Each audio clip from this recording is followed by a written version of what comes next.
ನಾರಾಯಣೀ ನಮೋಸ್ತುತೆ. ಸಿಂಹರಾಶಿಯವರಿಗೆ ಶನೇಶ್ವರನ ಗೋಚಾರದ ಫಲಗಳು ಹಾಗೂ ಪರಿಹಾರಗಳು.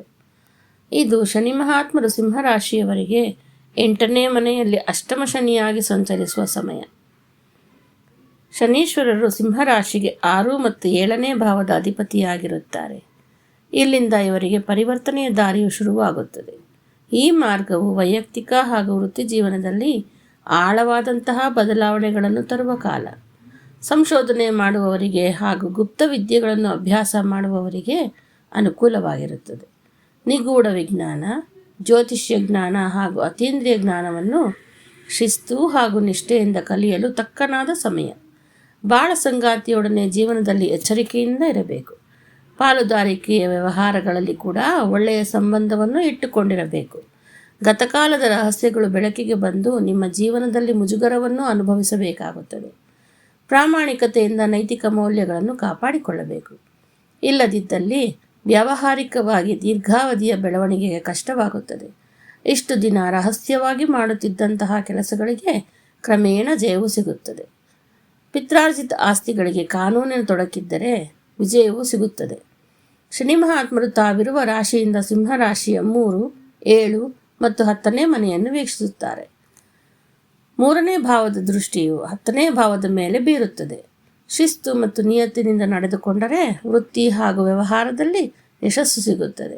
ಕ್ರಮೇಣ ಆರ್ಥಿಕ ಪರಿಸ್ಥಿತಿಯ ಅಭಿವೃದ್ಧಿಯಾಗುತ್ತದೆ. 7ನೇ ಭಾಗದ ದೃಷ್ಟಿಯು 2ನೇ ಭಾವದ ಮೇಲೆ ಬೀರುವುದರಿಂದ ಹಣವನ್ನು ಉಳಿಸುವ ಮಾರ್ಗಗಳು ನಿಧಾನಗತಿಯಲ್ಲಿ ಶುರುವಾಗುತ್ತದೆ. ಮಾತಿನ ಮೇಲೆ ನಿಗಾ ಇಟ್ಟುಕೊಂಡು ಗಂಭೀರವಾಗಿ ವ್ಯವಹರಿಸುತ್ತಾರೆ.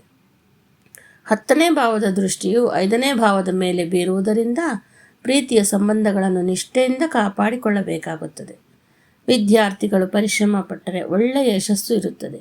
ಎಚ್ಚರ ತಪ್ಪಿದಲ್ಲಿ ಅನುತ್ತೀರ್ಣರಾಗುವ ಅವಕಾಶಗಳಿದೆ. ಈ ರಾಶಿಯವರಿಗೆ ಇದು ಗಾಢವಾಗಿ ಪರಿವರ್ತನೆಯಾಗುವ ಸಮಯ. ವೃತ್ತಿ ಜೀವನವು ಸ್ಥಿರವಾಗಿರುತ್ತದೆ.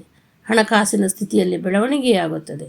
ತಾಳ್ಮೆ ಮತ್ತು ಶಿಸ್ತಿನಿಂದ ವ್ಯವಹರಿಸಿದರೆ ಪರಿಣಾಮಕಾರಿಯಾದ ಗಟ್ಟಿಯಾದ ಉತ್ತಮ ಜೀವನವು ದೊರೆಯುತ್ತದೆ. ಈ ಸಂಚಾರವು ಸಿಂಹರಾಶಿಯವರಿಗೆ 50% ಉತ್ತಮ ಫಲಗಳನ್ನು ನೀಡುತ್ತದೆ. ಇದರಲ್ಲಿ ಶನೀಶ್ವರರು ಸಿಂಹರಾಶಿಯವರ ಜನ್ಮಜಾತಕದಲ್ಲಿ ಲಗ್ನದಿಂದ ಯಾವ ಭಾವದಲ್ಲಿರುತ್ತಾರೋ ಅದರ ಮೇಲೆ ಫಲಗಳಲ್ಲಿ ವ್ಯತ್ಯಾಸಗಳಿರುತ್ತದೆ. ಸಿಂಹರಾಶಿಯ ಮಿತ್ರರಿಗೆ ಶನೇಶ್ವರರು ಶುಭವನ್ನು ಕರುಣಿಸಲಿ.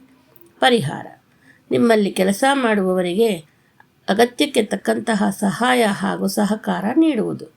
ಪ್ರತಿದಿನ ಮಹಾಮೃತ್ಯುಂಜಯನ ಆರಾಧನೆ ಮತ್ತು ಜಪ ಮಾಡುವುದು. ಪ್ರತಿದಿನ ಹನುಮಾನ್ ಚಾಲೀಸ ಪಾರಾಯಣ ಮಾಡುವುದು. ನಿರ್ಗತಿಕರಿಗೆ ಅನ್ನದಾನ ಮಾಡುವುದು. ಹಣೆಯಲ್ಲಿ ನಿತ್ಯವೂ ಗಂಧ ಅಥವಾ ಸಿಂಧೂರ ಧರಿಸುವುದು. ಸೋಮವಾರ ಮತ್ತು ಶನಿವಾರ ಶಿವ ಅಥವಾ ಶನೇಶ್ವರ ದೇವಾಲಯಕ್ಕೆ ಹೋಗುವುದು. ಮಂಗಳವಾರ ಮತ್ತು ಶನಿವಾರ ಆಂಜನೇಯನ ದರ್ಶನ ಮಾಡುವುದು. ಹೆಚ್ಚಿನ ವಿವರಗಳಿಗಾಗಿ ಸಂಪರ್ಕಿಸಿ. ಸನಾತನ ಧರ್ಮಕ್ಕೆ ಜಯವಾಗಲಿ.